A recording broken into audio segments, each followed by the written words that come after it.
نبی پاک صلی اللہ علیہ وسلم بیٹی کے گھر آئے، عرض کی ابا جان بچوں کو بخار ہو گیا. حضور نے فرمایا کوئی منت مانو. کیا مانو؟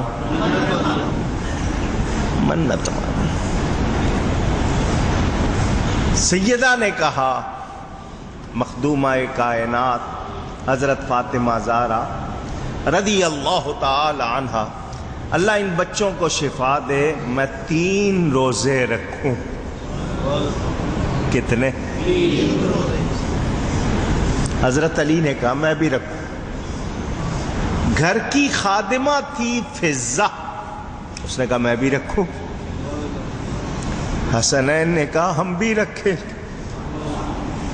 ہم بھی، پورے گھر نے منت مانی. اللہ نے شفا دے دی. اللہ نے شفا دے دی. سیدہ نے کہا منت پوری کرنی. سارے گھر نے روزہ رکھ لیا. حضرت علی کرم اللہ تعالی وجہ الکریم تھوڑے سے جو لے آئے. سیدہ نے پیسے، آٹا بنایا، روٹی تیار کی. افطاری سے پہلے دسترخوان بچھ گیا. کھانا لگا ہوا ہے، روزہ رکھا ہوا ہے. دروازے پر کسی نے دستک دی. اے نبی کے گھر والوں تم کو سلام. اطعمونی، مجھ کو کھانا کھلاؤ، میں یتیم ہوں.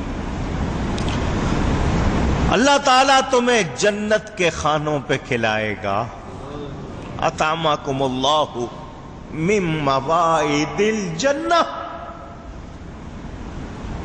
سیدہ نے کہا بچوں ہم نے تو آج روزہ رکھا ہے، اس نے پتہ نہیں کب سے نہیں کھایا. کیا خیال ہے سارا کھانا اس کو نہ دے دے؟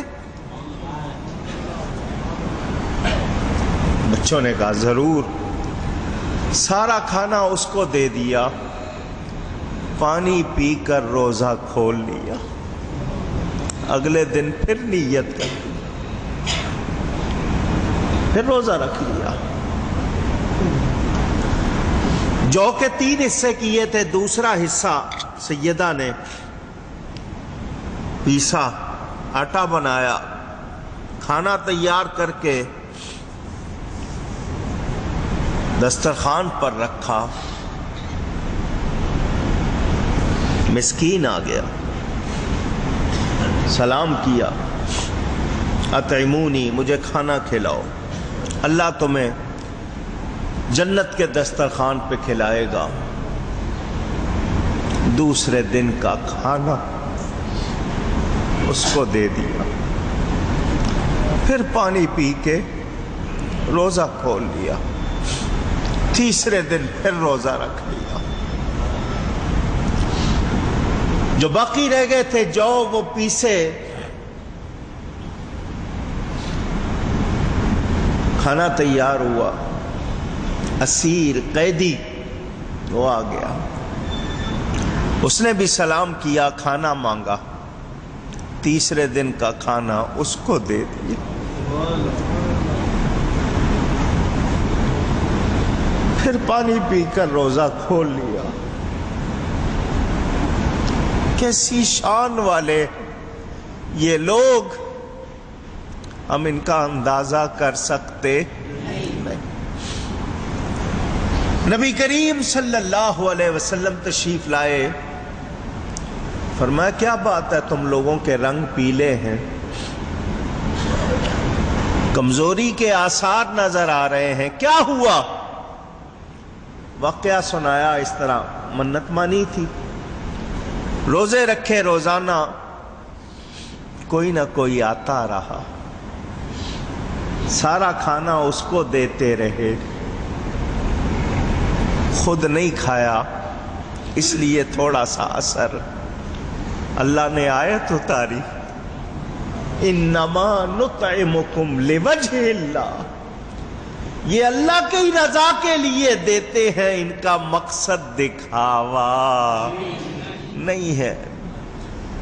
وَيُطْعِمُونَ الطَّعَامَ عَلَى حُبِّهِ مِسْكِينًا وَيَتِيمًا وَأَسِيرًا. وہی آیت ہے نا. علماء نے تفسیروں میں لکھا وہ فرشتہ تھا جو دروازے پر آیا تھا. ان کے گھر میں بے اجازت جبرائیل آتے نہیں. ان کے گھر میں بے اجازت جبرائیل آتے نہیں. قدر والے جانتے ہیں قدر و شان اہل بیت. قدر والے جانتے ہیں قدر و شان اہل بیت.